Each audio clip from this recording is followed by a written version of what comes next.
जोशीमठ में आज से असुरक्षित इमारतों को गिराने का काम शुरू होना है, लेकिन इससे पहले वहां का मौसम काफी खराब है।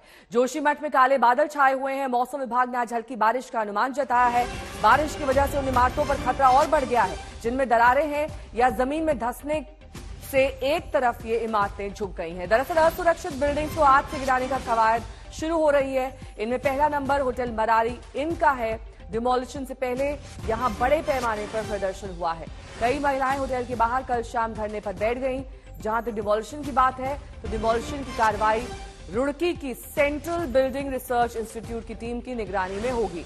जिला प्रशासन की मदद के लिए नैनीताल से एनडीआरएफ की एक टीम भी आ चुकी है। आपको बता दें कि जोशीमठ के 723 मकानों को चिन्हित किया गया है जिनमें दरारें आई हैं। सुरक्षा को ध्यान में रखते हुए 131 परिवारों को अस्थायी रूप से शिफ्ट कर दिया गया है। विस्थापितों के लिए 344 रिलीफ कैंप्स बनाए गए हैं। 6 तस्वीरों से साफ हो रहा है जोशीमठ का हाल क्या है। यहां पर आज से ऑपरेशन बुलडोजर शुरू होना है, जिसमें 2 इमारतें प्रमुख तौर पर शामिल हैं। ये दोनों होटल्स हैं और इनके आगे कल लोगों का धरना प्रदर्शन देखा गया।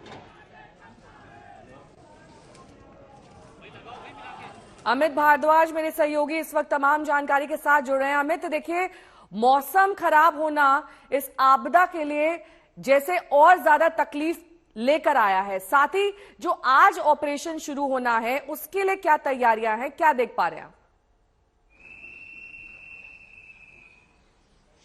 नेहा, सबसे पहले अगर हम मौसम की बात करें तो इस वक्त जोशीमठ के लिए बहुत बड़ा खतरे का संकेत लेकर ये काले बादल आए हैं। आमतौर पे हम बारिश को बहुत ज्यादा सेलिब्रेट करते हैं, लेकिन इस वक्त ये हालात जोशीमठ के लिए ठीक नहीं है। पीछे मेरे अगर एक बार अभिषेक आपको दिखा पाएंगे तो बिल्कुल काले बादल छाए हुए हैं और पूरे हिमालयन टेरेन पे ये आपको बादल दिखाई देगा।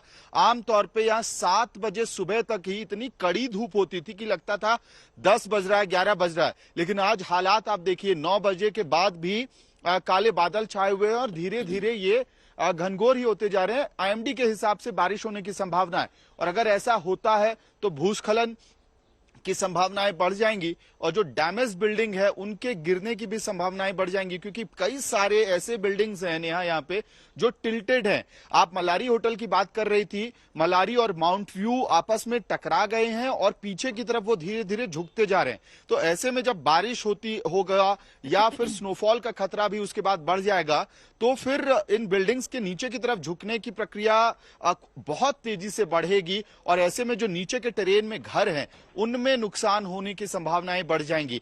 इसी वजह से अब प्रशासन को और वॉर फुटिंग पे काम करना पड़ेगा। लेकिन यहाँ एक बहुत बड़ा चैलेंज हमको देखने को मिल रहा है ग्राउंड जीरो पे कि एक डिस्ट्रस्ट क्रिएट हो गया है जोशीमठ के लोगों के बीच और प्रशासन के बीच। जो अफेक्टेड लोग हैं उनका कहना है कि अभी तक कॉन्क्रीट कॉम्पनसेशन का अनाउंसमेंट नहीं हुआ है, कुछ रिटर्न में उनको नहीं मिल रहा है और इसी वजह से वो अपने घरों पर हथौड़ा नहीं चलने देना चाह रहे हैं। और कल रात को हमने रिपोर्ट भी किया था लगातार कि किस तरह से मलारी के बाहर लगभग 1 दर्जन से ज्यादा महिलाएं बैठ गई थी और दरवाजे को ब्लॉक कर दिया था ताकि जो अथॉरिटीज हैं एसडीआरएफ के या डिस्ट्रिक्ट एडमिनिस्ट्रेशन के वो मलारी होटल के अंदर न जा पाए। और वो लगातार ये बात कह रही थी कि सुबह से हमने प्रशासन से मांग की कि आप इवैल्यूएशन करके हमको बताइए, हमारा कॉम्पनसेशन बताइए, बद्रीनाथ के तर्ज पे हमको कॉम्पनसेशन मिलना चाहिए, लेकिन एडमिनिस्ट्रेशन की तरफ से कोई अश्योरेंस नहीं मिला है। इसलिए एक सेंस ऑफ डिस्ट्रस्ट यहां ग्राउंड पे दिख रहा है जो बहुत बड़ा चैलेंज अब एडमिनिस्ट्रेशन के लिए हो सकता है, क्योंकि अगर आपको हथौड़ा चलाना है तो इन इलाकों में, पहाड़ के इन इलाकों में आपको पहले ट्रस्ट गेन करना पड़ेगा आम लोगों का। आम लोग भी समझ रहे हैं कि बहुत बड़ा खतरा है, उन्हीं को नुकसान होगा, बहुत बड़ा खतरा, बहुत बड़ा नुकसान। इस बीच धरना धरना प्रदर्शन जारी है। अमित, आप बने रहिए हमारे साथ। मौसम वहां का ठीक नहीं है। मौसम विभाग ने अनुमान जताया आज दिन भर काले बादल छाए रहेंगे, रिमझिम बरसात भी हो सकती है। इसी मौसम का जायजा लिया हमारे संवाददाता आशुतोष मिश्रा ने। देखिए उनकी ये रिपोर्ट। इस समय तापमान -1 डिग्री है।